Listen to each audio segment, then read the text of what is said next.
वालेकुम जी, मैं हूँ लैबा अब्बासी और आप देख रहे हैं देसी स्पोर्ट्स पर क्रिकेट कैप्सूल्स बाय लैबा अब्बासी। यार हर गुजरता दिन जो है ना वो हमें ट्राई नेशन सीरीज के करीब लेके जा रहा है और जाहिर सी बात है जब ट्राई नेशन सीरीज हमारे करीब आएंगी तो फिर ऑटोमेटिकली एशिया कप 2025 भी हमारे करीब आएगा। और ये दोनों इवेंट्स हमारे लिए इसलिए ज़्यादा इंपॉर्टेंट हैं बिकॉज हम यंग टीम के साथ उतर रहे हैं। मतलब कहने को तो इतनी यंग टीम नहीं है, it has got Shaheen Shah Afridi, it has got Salman Ali Agha और कहने को ठीक ठाक बड़े प्लेयर्स हैं, फ़खर जमान है, तो बिल्कुल यंग टीम नहीं कहा जा सकता।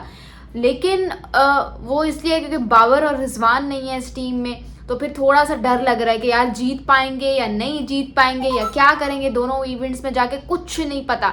लेकिन इससे पहले मैं सोच रही थी कि हम लोग अभी तो ये सोच रहे हैं कि यार एशिया कप कैसे जीतेंगे, क्योंकि बीच में जो है इंडिया की दरार है, हम हमेशा इंडिया से हार जाते हैं। तो एशिया कप कैसे जीतेंगे, कैसे एशिया कप को जीतने के जो है वो ख्वाब सजाएं हम पाकिस्तानी क्रिकेट फैंस। लेकिन फिर मैंने सोचा यार हम इंडिया से इतना डर रहे हैं तो जो बाकी टीम्स हैं उनको तो देख लें कि वो क्या कर रही हैं।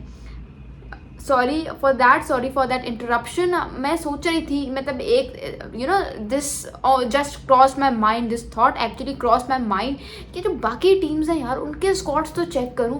अफगानिस्तान का भाई मैंने स्क्वाड चेक किया, मैंने कहा ये तो इंडिया के स्क्वाड से भी 2 हाथ आगे है।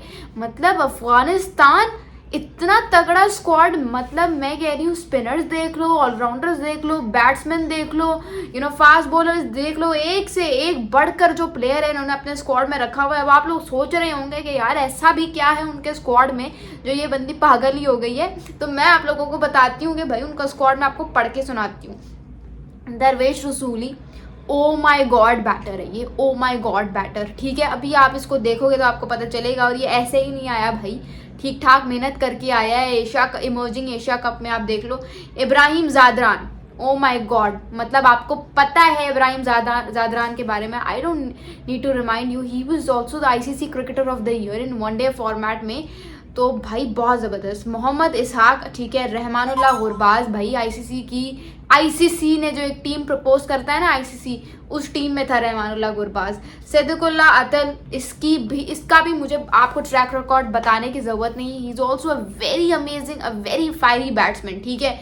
राशिद खान, फिर आते हैं राशिद खान, मुझे बताने की ज़रूरत नहीं है, he is also captain of the side. And Rashid Khan a very amazing allrounder, bowling allrounder है लेकिन भाई बैटिंग भी बड़ी तगड़ी कर लेता है। when it comes to hitting under pressure, Rashid Khan is that one particular player you can always trust on. Azmatullah Omarzai, कहने की ज़रूरत नहीं है, he was also ICC की टीम में ये भी था।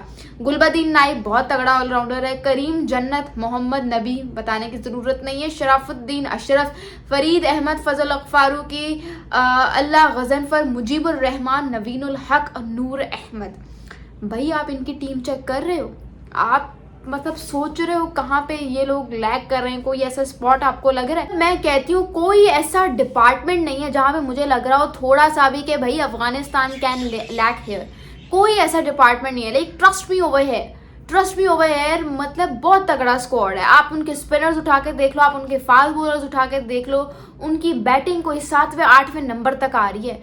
उनके ओपनर्स उठा के देख लो भाई, Rahmanullah Gurbaz along with Ibrahim Zadran, oh my God combination बनेगा इनके ओपनर्स का, ठीक है। और फिर हमारा ट्राई नेशन सीरीज का इनके साथ थी पहला मैच है अफगानिस्तान के अगेंस्ट शारजा में। आपको पता है, मैं आपको बताती हूँ, हर एक जो कंट्री होती है जो क्रिकेट खेल रही होती है उनके लिए एक उनका मुल्क होता है जिनकी बेसिस पे वो भाई कहते हैं यहाँ तो तुम लोग हमें हरा ही नहीं सकते हो। जैसे इंडिया को इंडिया में हराना बड़ा मुश्किल है when it comes to test cricket, ठीक है। तो इंडिया तो भाई आपको पता है उनको हराना बहुत मुश्किल है। उसी तरह से ऑस्ट्रेलिया को आप उठा के देखो, पर्थ में उनको हराना बड़ा मुश्किल काम है, ठीक है।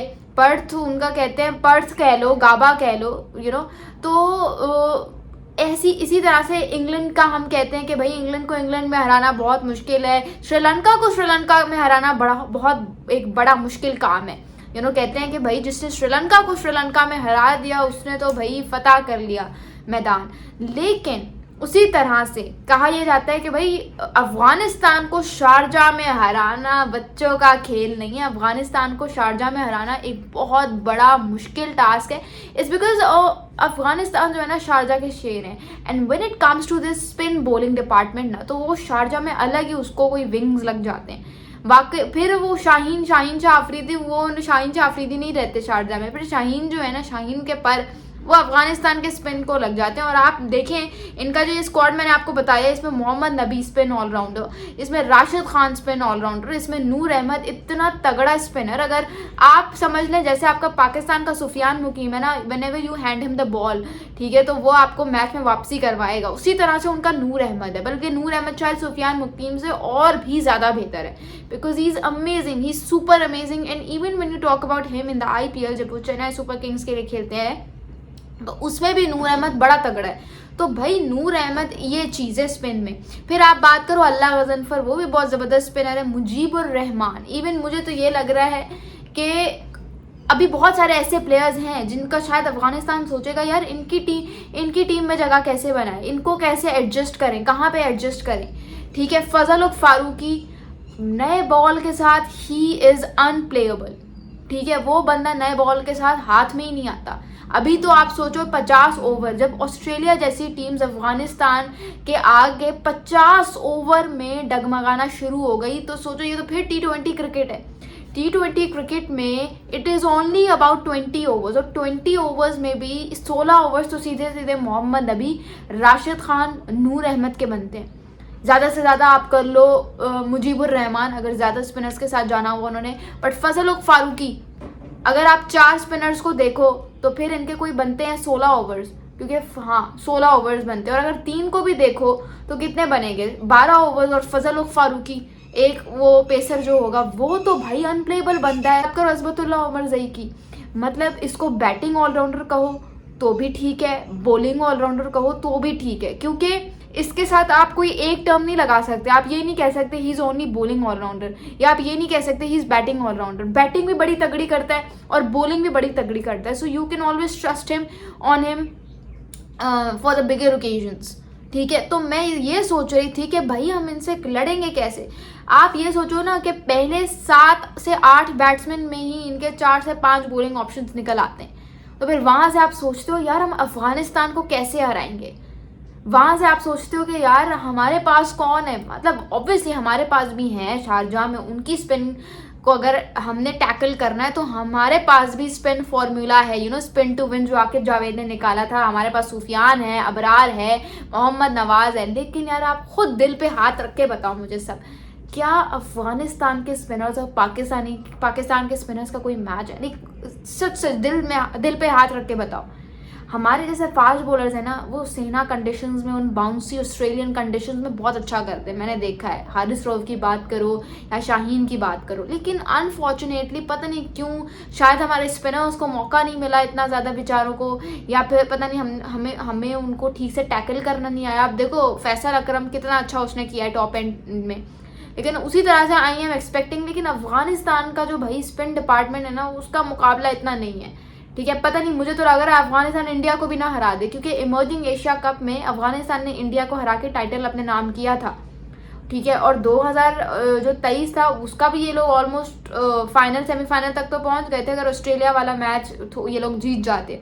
आप बात करो 2024 के T20 वर्ल्ड कप का सेमीफाइनल इन्होंने खेला हुआ है। तो अफगानिस्तान ने अपनी क्रिकेट को इस मकाम तक पहुंचाने के लिए कि लोग उनकी तारीफें करें, मेहनत की है, ठीक है। हमारे अफगानी भाइयों ने बहुत मेहनत की है, बहुत उन्होंने जो है ना अपने आप को ग्राइंड किया है इस मकाम तक आने के लिए। एवी उनके प्लेयर्स इतने स्टार प्लेयर्स नहीं बन गए, एवी उनके प्लेयर्स IPL में करोड़ों के दामों में नहीं बिकते। उन्होंने मेहनत की है तो वो यहाँ इस स्टेज तक आज जाके पहुँचे हैं। तो अगर मुझे कोई हैरत नहीं होगी अगर ये अफगानिस्तान की टीम इंडिया को भी हरा दे या इंडिया को भी टफ टाइम दे। अभी बहुत लोग सोच रहे होंगे यार पाकिस्तान बस इंडिया को हरा दे, भाई पाकिस्तान अफगानिस्तान को अगर हरा लेना ट्राई नेशन में और अब ट्राई नेशन वाली ट्रॉफी अपने नाम कर ले, तो मैं लिख के देती हूँ कि हम ऐसी टीम है, पाकिस्तान ऐसी टीम है, अगर इन्होंने अफगानिस्तान को हरा के ट्राई नेशन अपने नाम करनी, तो फिर एशिया कप में जो इनका मुराल होगा, जो उनकी बॉडी लैंग्वेज होगी, जो उनकी शक्लें एक्सप्रेशंस दे रही होंगी, वो फिर कोई उससे नहीं पहुंच पाएगा। क्योंकि पाकिस्तान ऐसा ही है, अगर ये लोग कुछ जीत जाए ना, या इनको पता हो कि इनको आवाम ऐसे सपोर्ट कर रही है जैसे भाई आज से पहले किसी ना किसी को नहीं किया होगा, तो फिर ये आपको एशिया कप भी जीत के दिखाएंगे। लेकिन उसके लिए आपको ट्राई नेशन सीरीज ज़रूर जीतनी पड़ेंगे, फिर उधर कोई कॉम्प्रोमाइज़ नहीं चलेगा।